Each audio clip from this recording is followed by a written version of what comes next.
Please welcome the Chairman of the Board of Peace, the President of the United States of America, Donald J. Trump. A day after triggering sighs of relief by saying he wouldn't invade Greenland after all, the US President woke up revived to unveil his rival to the UN, Trump's Board of Peace, and the 35 leaders who'd signed up, only 2 of them from the EU. Once this board is completely formed, we can do pretty much whatever we want to do. Steamrolling into the Swiss mountain town yesterday and in front of deeply agitated and increasingly angry European leaders, he ruled out taking Greenland by force. Then, after long and late talks with NATO Secretary-General and so-called Trump whisperer Mark Rutte, he rolled back on plans to impose tariffs on 8 European nations, standing in the way of his ambitions to get the semi-autonomous Danish territory. As he emerged last night to the sound of ambient piano music, he said a deal had been done. It's a long-term deal. It's the ultimate long-term deal.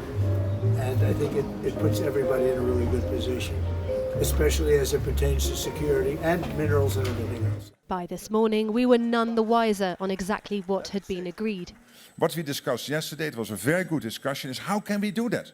One, how can collectively the NATO allies help here, the 7 in the high north, and also others to support that. So that's one work stream coming out of yesterday, and the other is to make sure when it comes to Greenland, particularly, that we ensure that the Chinese and the Russians will not gain access to the Greenland economy, to militarily to Greenland.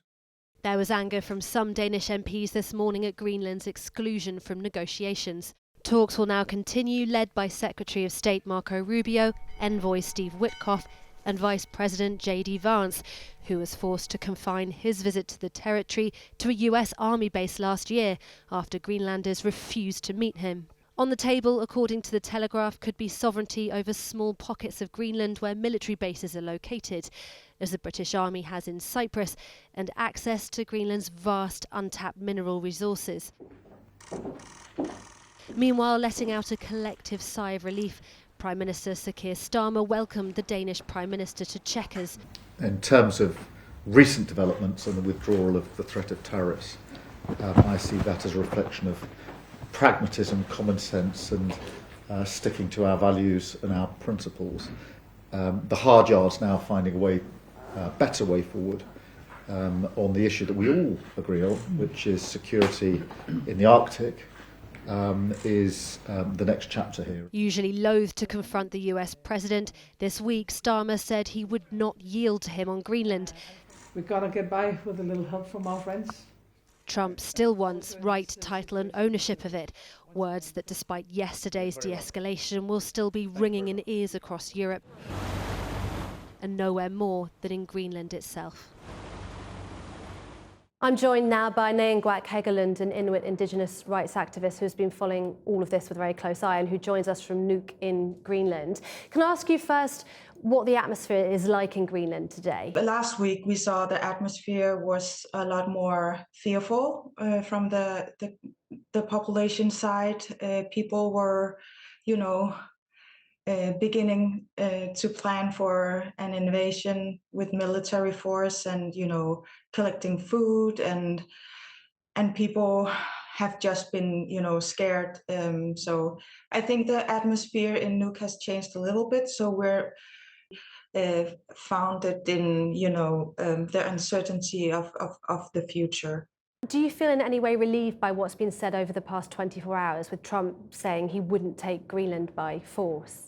That's definitely a relief for many of us in Greenland, but on the other hand, he has made so many different kind of statements the last couple of weeks, even the last year. So, in my perspective, that could change tomorrow or next week. So I think we just have to take one day at a time. He also did state before that he needed Greenland as a part of the US and not just as a lease, because ownership gives that he doesn't see the point in protecting Greenland if he doesn't own it. And the Greenlandic population has made it very clear that we do not want to be Americans and that we do not want to be Danes, that we are Greenlanders. and that we're open for business with other countries. And Greenland wasn't involved in these talks between Trump and Mark Rutte last night, even if this morning a NATO spokesperson has said there was no compromise on Greenland's sovereignty in those talks. How do you feel about those conversations happening over your head? It shouldn't be like that. We're a self-governing, autonomous island. We have far-reaching autonomy in many, we handle our own internal issues. So of course, Greenland should be a part of the conversations about Greenland's future. There are media reports that the US could be granted sovereignty over small pockets of Greenland where military bases are located, as the British Army does in Cyprus, for example, and that it could have access to rare earth minerals. How do you think people in Greenland will feel about either of those things? First of all, Greenland do not sell or own land. So that, I think, will be an issue for the Greenlandic government, something that they need to, work around. And in regards to mineral, we have a clear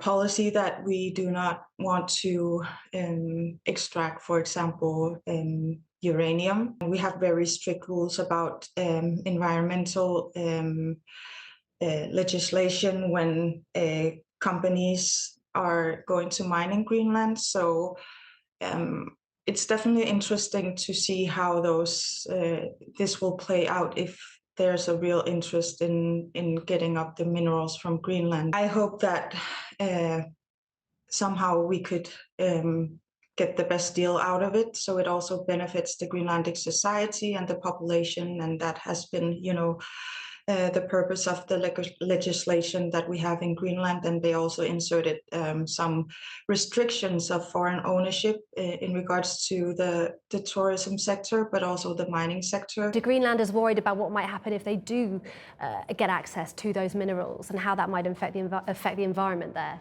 Greenlanders are very close to nature, and we respect the nature. It's where we go out to get peace in the soul, and we also live off the land. We export over 90% of our fish, and shellfish is, the main pillar of our economy. So we take really good care of our environment. I think the concern is mostly about how the mining is going to be done, if it's going to be done in a sustainable way.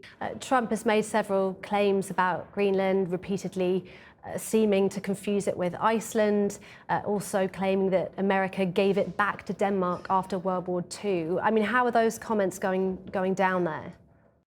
There's just so many false statements regarding, Greenland. Yes, the US did take care of us during the First and Second World War.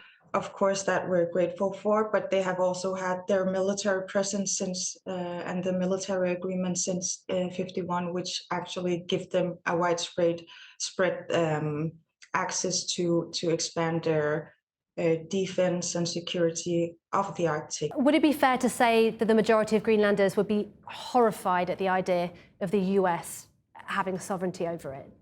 Yes, I think there was an opinion poll done last year where 85% of the Greenlandic population stated that they didn't want to become a part of the US. Before Trump made those statements, the willingness to have independence were by the majority of the Greenlanders. All the political parties except one party who ran for elections supported independence from Denmark, and several times the Greenlandic politicians have, suggested that we should have a free association with Denmark, so we have more political autonomy over our own areas and can have meetings without Denmark. But I definitely think that it's only the minority of Greenlanders who wants to become a part of the US. Greg Hegeland, thank you very much for joining us. You're welcome.